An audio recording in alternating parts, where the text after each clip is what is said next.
Bonjour, ben voilà, je suis à l'hôtel avant de partir pour quelques jours en congé. Je suis désolée pour la voix, j'ai le nez complètement bouché, voilà. Donc, ben, pas trop le choix en fait, hein, pas trop le choix parce que la semaine a été très difficile et j'ai payé cher les premières années mon refus d'aller à l'hôtel quand vraiment c'était difficile, notamment avant de partir en congé. Je me fais particulièrement massacrer au niveau des tirs d'ondes et de la privation de sommeil. Et puis je me refusais les premières années à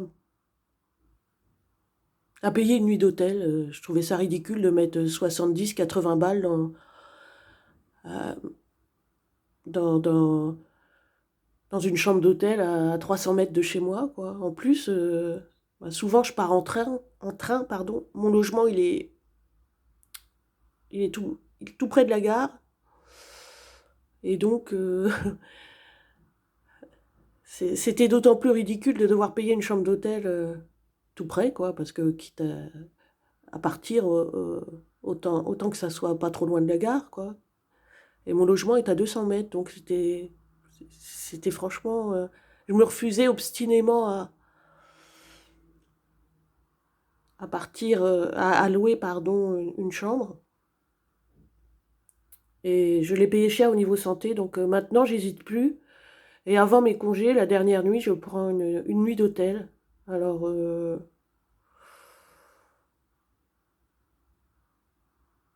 en fait, ça les vaut les 70 ou 80 balles parce que déjà, bon, le harcèlement peut venir peut-être jusqu'ici, hein, je suis pas encore bien loin de chez moi, mais bon, généralement, ça se passe plutôt bien une fois que je suis à l'hôtel.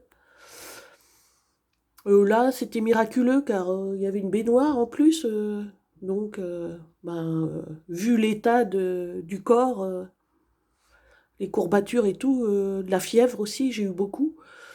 Quand vous voyez une baignoire, le bain, le bain vous appelle, hein. Je suis désolée pour la consommation d'eau parce que c'est pas bonne presse de prendre un bain, mais là, franchement, je crois que j'ai rarement autant apprécié de prendre un bain dans ma vie sans être espionnée en plus. Et puis, oui, pour faire tomber cette fièvre-là, provoquée par, encore une fois, la privation de sommeil par les tirs d'ondes de mes voisins. Cette défense immunitaire que je n'ai plus, et du coup je chope tous les virus qui passent, donc là c'est assez infernal en fait, et j'ai cru vraiment que j'allais pas m'en sortir. D'ailleurs, dans mes vidéos, il y en a une il y a un an, au mois de juillet, hein, alors j'avais pris mes congés un peu plus tôt, il me semble. Ben voilà, il y a une vidéo que j'ai faite, intitulée SOS, parce que encore une fois je me faisais massacrer avant de partir en congé, quoi. Ils exultent là, voilà, elle est partie à l'hôtel, voilà, c'est bien fait pour elle. Je sais pas ce qu'ils se disent à ce moment-là, mais c'est piteux, quoi. Et je voulais mettre des choses à tourner chez moi au moment où je partais, quoi, histoire quand même mon appartement ne soit pas silencieux. Puis j'ai trouvé ça, j'ai même pas... Il y a un tel... c'est tellement pas envie de leur ressembler aussi. Et j'ai déjà dit que malgré tout, hein, malgré toutes les tortures high-tech, et je préférais encore ma place à la leur. Alors ils peuvent peut-être se dire que je dis ça parce que ma situation ne me permet pas vraiment de dire autre chose, et que c'est un peu la formule magique de dire ah bah je préfère encore ma place à la leur. Mais c'est pas du tout une formule magique pour moi. Je pèse mes mots, quoi. Si demain on me disait voilà, les 10 ans qui suivent, ce sera les mêmes qui viennent de passer. Soit tu les passes à ta place, soit à la place des harceleurs. Je resignerai pour les passer à ma place plutôt qu'à la leur, quoi. Je veux pas, je veux pas appartenir à ça, quoi. Cette, euh, euh, cette crapulerie là, Ce sentiment de toute puissance, de domination et tout, c'est vraiment pas mon truc, quoi. Et je vois pas comment on peut éprouver quelque satisfaction à briser la santé de quelqu'un, tout ça parce qu'on a à disposition un petit matériel qui permet de le faire, qu'on conditionne ses enfants à participer à cette torture, euh, en prenant même pas en compte de l'avenir, en fait. Y a rien de pris en compte dans leur cerveau de détraqué, quoi. Et des cerveaux de détraqués, mais qui apparaissent sous l'enveloppe de citoyens ordinaires, de parents euh, s'investissant, s'impliquant dans l'éducation de leurs enfants, à ce qu'on en voit. Hein. C'est joli comme tout, vu de l'extérieur, mais qu'est-ce qu'il en reste, quoi? Alors vous vous faites matraquer pendant ce temps-là, ils sont contents, et puis plus la semaine avance et plus votre santé régresse. Et le but, c'est d'arriver à la fin de la semaine euh, et arriver jusqu'à l'hôtel pour enfin vous dire que voilà, on y est arrivé, on n'est pas mort. Et ben, faut continuer de réfléchir à d'autres options pour essayer de faire, de révéler avec les moyens qu'on a, hein, et de sa modeste personne, si je puis dire, c'est cette foutue persécution là qui nous tue, quoi, à petit feu, quoi, qui nous finira. Moi, je sais qu'elle me finira. C'est pour ça, là, je prends cette vidéo-là. Bon, ben voilà, ça, on voit l'hôtel. Est-ce que ça pourra servir pour plus tard pour des recoupements? Parce que j'ai tous mes tickets, enfin mes réservations d'hôtel, je les ai toutes gardées.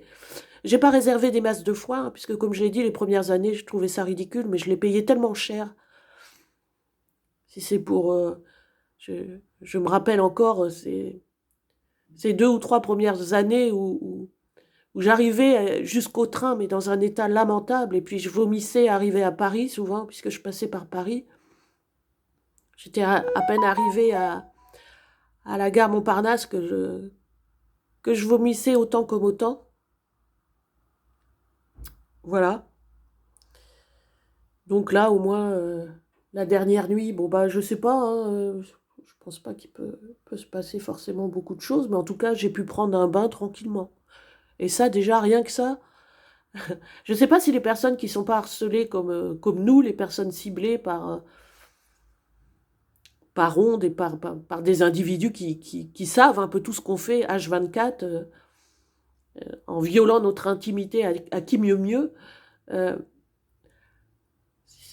si ces personnes-là se doutent à quel point on peut apprécier les quelques moments de répit où on rentre dans une salle de bain et on sait que là, on n'est pas épié, quoi. Et il n'y a pas de signe d'hostilité, comme à chaque fois chez vous, quand vous prenez une douche. Et c'est quand même agréable. Voilà. Donc bah là, ils exultent, hein, sans doute. Voilà, ils ont gagné. Alors lui, il est fier, le papa. Hein, voilà, la maman, les enfants qui vous narguent. Hein, parce que bon bah les ados, elles percutent pas, hein, elles percutent rien du tout, quoi. Elles sont, comme je l'avais dit dans une précédente vidéo, là, le côté définitif de la mort, elles le captent pas du tout, quoi. Ils sont dans la tête dans le sable, avec les parents qui, voilà, qui les conditionnent de cette façon-là, je pense. C'est pas. Alors elles savent sans doute qu'elles font du mal à quelqu'un, mais bon, ça les fait plutôt rire, hein, c'est fun, et je pense que ça participe aussi de l'ambiance de la société d'aujourd'hui. Ça peut être fun, quoi, à 13, 14 ans, 15 ans, de pouvoir massacrer quelqu'un en toute impunité, avec l'assentiment des parents. C'est pas donné à tout le monde, hein. Voilà. Et ben, bon courage à tout le monde, à toutes les cibles, et puis ben, à plus tard.